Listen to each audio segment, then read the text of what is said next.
창문 하나 없는 방. 다용도실 옆 창고였던 이곳이 제 방입니다. 거실에선 가족들이 웃고 떠듭니다. 하지만 그 웃음 속에 저는 없습니다. 할아버지, 왜 또 거기 계세요? 여긴 내 자리인데. 77세. 이 집에 살지만 이 집의 가족이 아닌 것 같습니다. 오늘은 제 생일입니다. 하지만 케이크 위엔 이렇게 쓰여 있습니다. Happy birthday, 외할머니. 아무도 내 생일을 기억하지 않는구나. 아버님, 다음 달부터 생활비 좀 보태주셔야겠어요. 무시만 당하고 존재조차 잊힌 채 살아가는. 그런데 이 77세 할아버지에게 아무도 모르는 비밀이 하나 있었습니다. 과연 이 할아버지는 어떤 선택을 하게 될까요? 창고 같은 방에서 살던 할아버지가 한강이 보이는 강남 아파트로 가기까지 지금부터 그 이야기를 들려드리겠습니다. 안녕하세요. 신명나는 세상 이야기를 찾아주신 여러분들, 오늘도 감사합니다. 건강, 행복, 기쁨이 가득하시길 바랍니다. 그날은 주방이 분주했습니다. 기름 냄새가 치익치익 번지고 미역국 향이 솔솔솔 집안을 감쌌습니다. 딱딱딱 칼이 도마를 두드리는 소리, 부글부글 냄비가 끓어오르는 소리, 찌익 고기가 기름 위에서 노릇노릇 구워지는 소리, 그 모든 소리가 마치 잔치 전날처럼 들떠 있었습니다. 나는 잠깐 가슴이 두근두근 뛰었습니다. 혹시 내 생일을 기억했나? 오늘은 내 생일이었습니다. 정확히 77세가 되는 날. 하지만 아침부터 지금까지 누구 하나 내게 묻지 않았습니다. 누구 하나 아버지, 오늘 무슨 날 아니에요? 라고 말하지 않았습니다.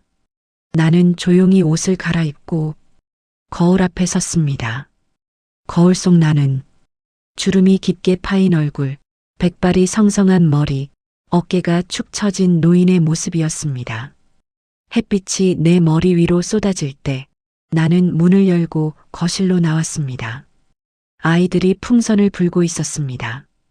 빨강, 파랑, 노랑 알록달록한 풍선들이 천장에 둥둥 매달려 있었고 케이크가 식탁 한가운데 반짝반짝 빛나며 놓여 있었습니다. 초는 5개, 그 위에 작은 글자가 보였습니다. Happy birthday, 외할머니. 그때서야 알았습니다. 그 모든 준비는 나를 위한 것이 아니었습니다. 사돈댁 생신을 위한 자리였습니다. 아버님, 오늘 저희 어머니 생신이라서 차려봤어요. 갈비찜 좀 더 하실래요? 맛있어요. 나는 조용히 고개를 저었습니다. 괜찮다. 배 안 고프다. 사실은 배가 고팠습니다. 아침도 거르고 기대했던 점심이었는데 그 자리엔 나를 위한 건 아무것도 없었습니다. 내가 앉은 자리는 끝자리에 남은 접시 하나, 덜어진 국 한 그릇, 그리고 내 이름 없이 조용히 식어가는 음식뿐이었습니다. 엄마 생신 축하해요. 건강하세요. 사랑해요, 외할머니. 모두가 웃고 떠들고 축하했습니다. 하지만 그 웃음 속에 나는 없었습니다. 그날 밤 나는 방에 들어와 조용히 불을 껐습니다. 어둠 속에서 한숨만 후 길게 내쉬었습니다. 아무도 내 생일을 기억하지 않는구나. 거실에선 여전히 잔치가 한창이었고 나는 침대 모서리에 앉아 두 손을 꼭 모은 채 고개를 떨구었습니다. 가슴 한구석이 시리도록 차가웠습니다. 그날도 아침 6시, 어둠이 채 거치지 않은 새벽이었습니다. 나는 눈을 비비며 일어나 주차장으로 향했습니다. 쇠갈고리가 레일을 타고 끼익끼익 긁히는 소리, 매일 아침 그 소리로 하루를 시작했습니다. 구청에서 위탁 관리하는 이 낡은 주차장은 내겐 유일한 일터였습니다. 자식들 눈치 안 보고 하루 세끼 밥값 벌 수 있는 곳. 이곳이 내겐 유일한 자존심이었습니다. 잠시 뒤 며느리가 급하게 아이를 안고 왔습니다. 숨을 헐떡이며 가방을 둘러맨 채 아이를 내 팔에 툭 넘겨주었습니다. 아버님, 오늘 우진이가 아파서 학교에 못 갔어요. 우진이 병원 다녀올 동안 1시간만 예진이 봐주실 수 있을까요? 진짜 금방 올게요. 나는 고개를 끄덕였습니다. 그래. 이 녀석이랑 나랑 딱 1시간만 친구하자꾸나. 아이 손을 잡고 주차장 옆 그늘진 콘크리트 벽 아래 작은 벤치에 앉았습니다. 내 작업복 조끼 속 호주머니엔 항상 사탕 2알이 들어 있었습니다. 자, 여기. 할아버지가 주는 거야. 근데 말이다. 할아버지가 준다고 아무한테나 받으면 안 되는 거야. 알겠지? 아이는 고개를 끄덕이며 사탕을 입에 쏙 넣었습니다. 우린 돌멩이를 주워 바닥에 통통통 튕기며 놀았습니다. 그때였습니다. 덜컥거리며 들어오는 SUV 한 대가 입구에서 클락션을 울렸습니다.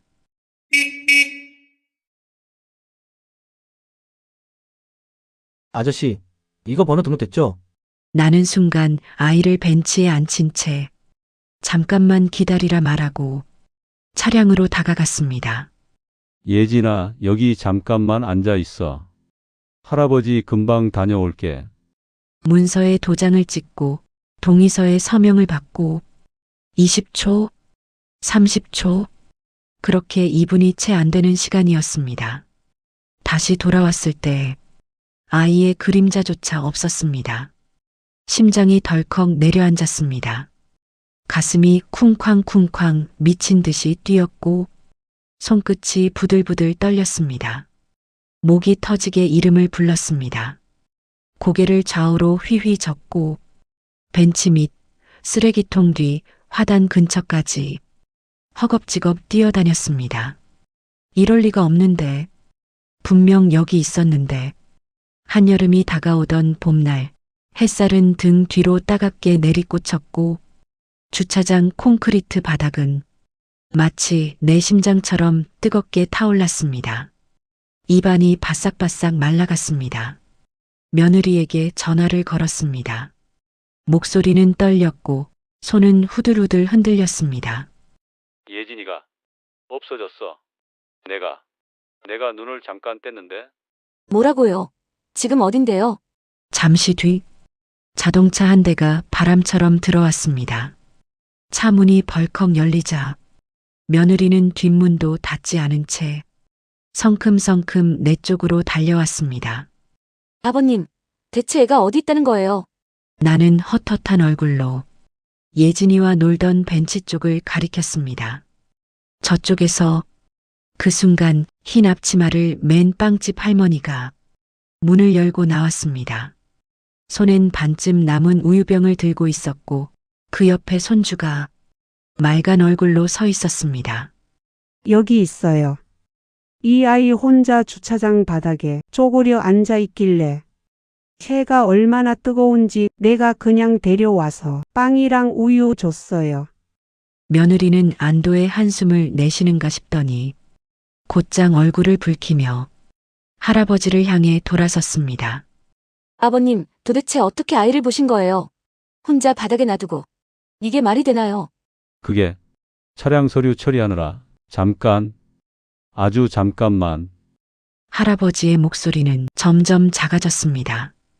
당황함, 미안함, 억울함, 온갖 감정이 목 안에서 걸려 있었습니다. 그 잠깐 사이에 이런 일이 생기잖아요. 아무리 그래도. 그때 빵집 할머니가 조용히 한 발 앞으로 나섰습니다. 근데 말이에요. 세댁. 아무리 그래도 그렇지. 시아버지한테 그게 할 말인가요? 며느리의 눈이 휘둥그레졌습니다. 내 혼자 두신 거 잘한 건 아니죠. 하지만 여기 주차장 하루에도 수십 대씩 차가 다니는데 어른도 정신없는데 아이를 봐주는 게 쉬워요? 당신이 아이 맡길 때 그 말 했잖아요. 금방 올게요. 그 금방이 2시간을 넘겼잖아요. 아저씨가 아까부터 애랑 돌튀기기 하고 노는 걸 내가 창문으로 보고 있었어요. 며느리는 말문이 막혔습니다. 입술을 꾹 깨물었습니다. 할아버지는 그 말에 그제야 고개를 들었습니다. 빵집 할머니와 시선이 마주쳤고 고개를 조아리듯 숙이며 중얼거렸습니다. 고맙소. 빵집 할머니는 손사래를 쳤습니다. 뭐려? 내가 요새 애기 볼 일도 없었는데 오랜만에 애기 냄새 맡고 좋았지요. 그날 밤 할아버지는 작업복 주머니에 있던 사탕 2알을 꺼내 책상 서랍에 넣었습니다. 그리고 오래된 서류 봉투 하나를 스르륵 다시 꺼내 들었습니다. 손끝에 닿는 종이의 질감은 마치 한겨울 담요처럼 묵직하고 차가웠습니다. 경기도시 땡땡면 1040에 12번지 외 2필지, 총면적 1020평, 민간주택 택지 개발 예정지 대상지, 보상 예정가액 약 300억 원 추정, 30년 전이었습니다. 내가 운전일로 서울과 경기도를 오가던 시절 아름아름 들어간 작은 땅이었죠. 거긴 그린벨트라 평당 2만 원도 안 해요. 근데 풀리기만 하면 대박입니다. 동네 지인 말만 믿고 덜컥 샀습니다. 아무도 관심 갖지 않던 땅, 서류도 위치도 존재도 심지어 가족도 몰랐던 내 인생의 유일한 비밀. 며칠 후 아들이 슬쩍 말했습니다. 아버지 혹시 예전에 땅 좀 가지고 계셨다고 들었는데 요새 그쪽 개발 얘기 많이 나오던데요? 나는 대답 대신 신문을 펴들었습니다. 고개를 끄덕이지도 젓지도 않았습니다. 혹시라도 그게 사실이면 저희가 좀 알아봐 드릴게요. 그런 건 잘 알아봐야 하니까. 목소리는 다정했지만 눈빛은 계산기처럼 또각또각 튕기고 있었습니다. 그날 이후 나는 매일 밤 빵집 할머니한테 법률 상담을 받았습니다. 내 조카가 법무사라서 알지요. 그런 건 미리 유언장 써 놓는 게 제일 안전해요. 꼭 등기부등본이랑 유언장 따로 챙기셔야 해요. 빵집 할머니 조카의 법무사 사무실에서 나는 공증 유언장을 작성했습니다. 펜을 꽉 쥐고 떨리는 손으로 한 글자 한 글자 적어 내려갔습니다. 300억 가족에게 단 1원도 남기지 않는다. 며칠이 지났을 무렵 전화가 잦아졌습니다. 아들, 며느리, 손자까지 평소엔 안 하던 안부 전화가 줄줄이 쏟아졌습니다. 아버지 저녁 드셨어요? 요즘 무릎은 좀 어때요?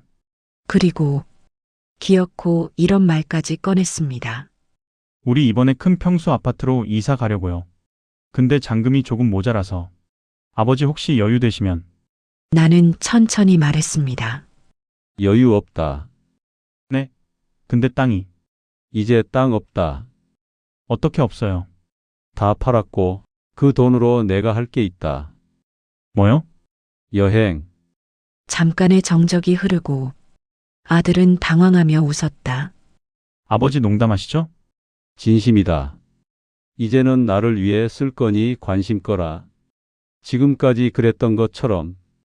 다음 날 주차장 문을 열기도 전에 며느리와 아들이 주차관리 사무실로 찾아왔습니다. 이른 아침부터 두 사람은 문 앞에서 숨을 헐떡였습니다. 아버님, 저희가 잘못했어요. 지난번 일 너무 경솔했어요. 다시 집에 들어오세요. 여기서 지내시는 거 너무 불편하시잖아요. 며느리는 눈시울을 붉히며 말했지만 나는 차분하게 말했습니다. 나는 이제 너희 집으로 안 간다. 뭐라고요? 아들의 목소리가 쩌렁쩌렁 울렸습니다. 아버지 무슨 소리예요?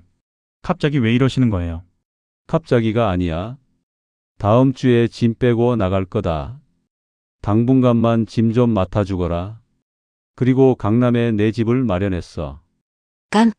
강남이요? 며느리가 놀라 되물었습니다. 그래. 햇볕 잘 드는 한강이 보이는 내 집, 그런 집이 얼만데요? 그건 내가 알아서 할 일이고, 이제는 내 공간에서 내 인생을 살고 싶다. 아버님, 그동안 제가 잘못한 게 있으면 말씀하세요. 고칠게요. 이렇게 갑자기 나가시면 저희는 어떡해요? 너희들 편하게 살거라. 그동안 불편하게 같이 살아서 미안했다.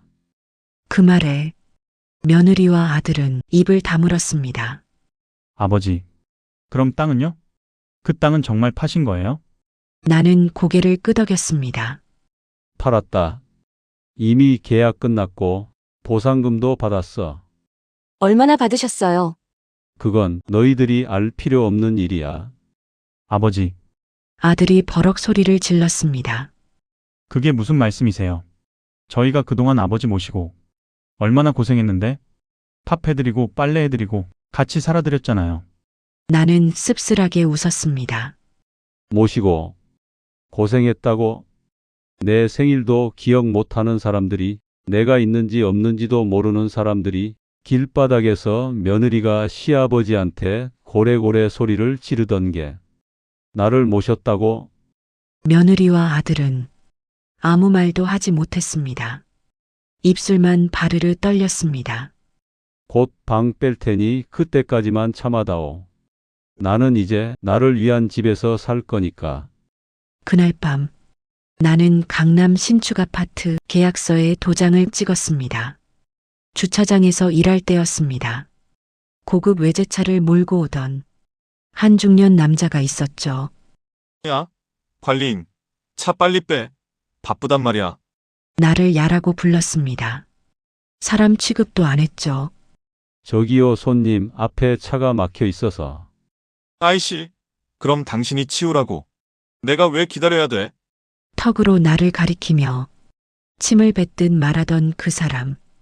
그 사람은 비싼 차에 고급진 옷을 입고 자랑하듯 자동차 유리에 번쩍이는 금박의 강남 아파트 입주민 스티커가 빛나고 있었습니다. 이번에 이사했어. 강남 신축 30평짜리 한강뷰 축이지 뭐. 그 사람이 친구에게 자랑하듯 통화하는 모습을 듣고 보았습니다. 나는 두 번 고민하지 않고 보상금으로 그 사람이 자랑하던 그 아파트를 계약했습니다. 강남 신축 아파트, 햇살이 쏟아지는 거실, 한강이 한눈에 보이는 거실, 깔끔한 시스템 주방. 그 모든 것이 이제 내 것이 되었습니다. 이제는 내 인생의 주인은 나다. 이사하는 날, 엘리베이터에서 그 남자를 마주쳤습니다. 짐을 들고 이사 나가는 중이었죠. 당신은 주차장 관리인? 나는 조용히 고개를 끄덕였습니다. 여기서 뭐 하는 거야? 이사 왔습니다. 3천2호. 3천이요? 그거 내 집인데? 아, 그러셨군요. 좋은 집 잘 샀습니다. 햇빛도 잘 들고 한강 뷰도 정말 좋더군요. 당신이 내 집을? 나는 미소를 지었습니다. 네. 좋은 집 금매로 내놓으셔서 감사히 샀습니다. 그 남자는 할 말을 잃고 멍하니 서 있었습니다. 나는 3002호 비밀번호를 누르고 문을 열며 돌아봤습니다. 그나저나 주차장에서 그렇게 바쁘시더니 지금은 시간 여유가 있으신가 보죠? 새 집에 도착한 첫날 밤, 나는 유언장을 썼습니다. 창밖으로는 한강의 야경이 반짝반짝 빛나고 도시의 불빛들이 별처럼 흩어져 있었습니다. 나는 천천히 한 글자 한 글자 정성껏 적어 내려갔습니다. 내 전 재산인 300억은 아버지를 외롭게 한 가족에게 단 한 푼도 주지 않는다. 그 대신 전액을 시골 병원 건립 기부금, 그리고 시니어 복지센터 설립 기금으로, 그리고 빵집 할머니를 위한 작은 선물 하나. 이 돈은 나처럼 외로운 노인들이 따뜻한 겨울을 보낼 수 있도록 쓰일 것입니다. 한 달 후 며느리에게 전화가 왔습니다. 아버님, 요즘 어떻게 지내세요? 목소리는 이전과 달랐습니다. 떨리고 조심스럽고 진심 어린 목소리였습니다. 잘 지내고 있다. 제가 정말 잘못했어요. 그동안 아버님 사람 대접을 안 했죠. 아이 잃어버렸을 때 빵집 할머니가 하신 말씀 계속 생각나요. 제가 정말 너무했어요. 나는 조용히 들었습니다. 아버님 생신도 잊어버리고 아버님이 거실에 계셔도 물 한 잔 안 드렸고 항상 귀찮은 존재처럼 정말 죄송해요. 나는 천천히 말했습니다. 고맙구나. 그 말 들으니 마음이 조금 편해지는구나. 아버님 다시 저희랑 같이 사실 수 없을까요? 아니다. 나는 이제 내 삶을 살 거다. 하지만 네. 가끔 연락하고 가끔 보러 오너라 손주들도 데리고. 네. 네, 그럴게요. 꼭 그럴게요. 어느 비 오는 날 아들이 홀로 찾아왔습니다. 우산도 없이 빗속을 걸어와 현관 앞에 섰습니다. 나는 문을 열었습니다. 아들은 비에 흠뻑 젖은 채 고개를 숙이고 있었습니다. 들어와라. 왜 그러고 서 있니? 넓은 거실에 앉은 아들은 한강 야경을 멍하니 바라보다가 한참 동안 말을 잇지 못했습니다. 아버지, 떨리는 목소리였습니다. 제가 정말 나쁜 놈이었어요. 아버지가 저 키우시느라 얼마나 고생하셨는지 제가 다 알면서도 그동안 아버지한테 ATM기처럼 대했어요. 필요할 때만 찾고 필요 없으면 무시하고 아버지가 생일날 혼자 방에 계실 때 문 앞을 지나가다가 한숨 쉬시는 소리 들었어요. 그런데도 저는 모른 척했어요. 차마 들어가지 못했어요. 아들은 무릎을 꿇었습니다. 아버지, 용서해 주세요. 제발 용서해 주세요. 나는 천천히 아들의 어깨에 손을 얹었습니다. 일어나라. 아버지, 이제 알았으면 됐다. 늦었지만 깨달았으면 된 거야. 아들은 내 품에 안겨 한참을 울었습니다. 그 울음소리가 빗소리와 섞여 창밖으로 흘러갔습니다. 며칠 후 저녁 뉴스 시간이었습니다. 다음 소식입니다. 경기도에서 익명의 기부자가 200억 원을 지역 복지 사업에 기부해 화제가 되고 있습니다. 이 금액은 시골 병원 건립과 시니어 복지센터 설립에 쓰일 예정입니다. 정말 감사합니다. 이런 분이 계셔서 우리 지역 어르신들이 따뜻한 겨울을 보낼 수 있을 것 같습니다. 아들이 전화를 걸었습니다. 아버지, 혹시 그게 나는 웃으며 대답했습니다. 그래. 내가 한 일이다. 200억을요? 그래. 나보다 더 필요한 곳에 쓰이는 게 맞다고 생각했어. 근데 아버지, 저희한테는? 너희들한테? 너희는 젊고 건강하지 않냐. 스스로 벌어서 살아라. 대신 말이다. 이제부터 자주 보러 오너라. 그게 내가 받을 유산이다. 나는 빵집을 찾아갔습니다. 빵집 할머니는 카운터에서 빵을 정리하다가 나를 보고 깜짝 놀랐습니다. 아니, 아저씨. 강남으로 이사 가셨다면서요? 여기까지 어떻게 오셨어요? 나는 차 열쇠 하나를 할머니께 건넸습니다. 이게 뭐예요? 밖에 차 한 대 세워뒀어요. 네? 차요? 빵집 앞에는 새 봉고 트럭 한 대가 햇빛을 받아 반짝반짝 빛나고 있었습니다. 이게 할머니 그 낡은 봉고차 보육원 아이들한테 빵 가져다 줄 때마다 고장나서 고생하신다고 들었어요. 그래서 새 차로 바꿔드렸어요. 빵집 할머니는 차 앞에 서서 손으로 보닛을 쓰다듬었습니다. 아저씨 왜 이런 걸? 제가 뭘 했다고? 할머니가 그날 내 편이 되어주셨잖아요. 손주 일로 며느리가 날 몰아세울 때 유일하게 나를 감싸주셨어요. 그것뿐인가요? 매일 밤 법률 상담해 주시고 유언장 쓰는 법 알려주시고 여사님 덕분에 내 인생 다시 시작할 수 있었어요. 빵집 할머니는 앞치마로 눈물을 닦으며 고개를 저었습니다. 아이고, 그까짓 거 당연한 거 아니에요. 아니에요. 내겐 구원이었어요. 이제 이 차 타고 보육원 아이들한테 따끈따끈한 빵 많이 갖다 주세요. 할머니 마음처럼 따뜻한 빵 말이에요. 두 노인은 새 봉고차 앞에서 한참을 그렇게 서로를 껴안고 울었습니다. 아이고, 시동도 잘 걸리네. 이제 보육원 가는 길에 고장날 걱정 안 해도 되겠어요. 그럼요. 새 차인걸요. 안전하게 다니세요, 김 여사님. 빵집 할머니는 새 봉고차에 올라타 손을 흔들며 천천히 떠나갔습니다. 나는 그 모습을 보며 조용히 미소 지었습니다. 이게 진짜 행복이구나. 어느 날 휴대폰으로 첫째 손주 주원이가 연락했습니다.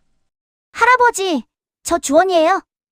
엄마가 그러는데 할아버지가 저희 때문에 많이 슬프셨대요. 저는 몰랐어요. 할아버지가 얼마나 외로우셨는지. 엄마랑 아빠가 요즘 많이 싸워요. 할아버지 이야기하면서 둘 다 많이 울어요. 할아버지, 저 할아버지 보고 싶어요. 할아버지가 주시던 사탕도 먹고 싶고, 할아버지랑 돌 튕기기도 하고 싶어요. 방학 때 할아버지 새 집에 놀러 가도 돼요? 눈물이 주르륵 볼을 타고 흘러내렸습니다. 하지만 이번엔 슬픔의 눈물이 아니었습니다. 방학이 되었습니다. 나는 거실에서 커피를 마시고 있었습니다. 큰 창으로 쏟아지는 햇살, 한강이 반짝이는 풍경을 바라보며 조용한 시간을 보내고 있을 때 할아버지, 손주들이 현관문을 열자마자 우르르 달려왔습니다. 할아버지, 보고 싶었어요. 할아버지 집 진짜 예뻐요. 우와, 여기서 한강이 보여요. 아들과 며느리도 뒤따라왔습니다. 손에는 케이크 상자를 들고 있었습니다. 아버님, 저희가 준비한 건데 받아주실 수 있을까요? 케이크 상자를 열자 거기에는 이렇게 쓰여 있었습니다. 아버지 생신 축하합니다. 사랑합니다. 작년에 못 챙겨드린 거 너무 죄송해요. 이제라도 늦었지만 나는 고개를 끄덕였습니다. 고맙다. 정말 고맙다. 할아버지, 촛불 불어요. 소원 빌어요. 나는 눈을 감았습니다. 나의 소원은 이 순간이 영원하기를. 그날 저녁 우리는 함께 넓은 거실에 둘러앉아 식사를 했습니다. 아들이 음식을 차려주고 며느리가 국을 따라주고 손주들이 물을 가져다 주었습니다. 아버님 물 드세요. 할아버지, 이거 맛있어요. 햇살이 거실을 가득 채우고 한강 위로 빛이 반짝일 때 나는 문득 깨달았습니다. 행복은 돈이 아니구나. 진심이구나. 저녁이 되어 가족들이 돌아간 후 나는 테라스에 나와 한강 야경을 바라보았습니다. 도시의 불빛이 반짝이고 강물이 잔잔히 흐를 때 나는 조용히 중얼거렸습니다. 인생은 참 묘하지. 잃어야 얻고 놓아야 돌아오고 떠나야 다시 만나는구나. 300억. 그 돈으로 나는 세상에서 가장 소중한 걸 샀네. 가족의 진심, 그리고 나 자신의 존엄. 자식에게 모든 걸 주고도 잃은 인생을 살았지만 이제는 나를 위해 한 푼, 한 걸음, 한순간도 아깝지 않게 살아가리라. 그게 내가 나에게 주는 마지막 선물이니까. 한강 위로 석양이 내려앉고 창밖 도시의 불빛이 내 얼굴 위로 따스하게 비춰올 때 나는 처음으로 진짜 웃음을 지었습니다. 이제야 내 인생의 주인이 되었구나. 당신은 누구의 인생을 살고 계십니까? 당신의 존엄은 지켜지고 있습니까? 늦었다고 생각할 때가 가장 빠른 때입니다. 오늘 당신을 위한 하루를 시작하세요. 신명나는 세상 이야기 마칩니다.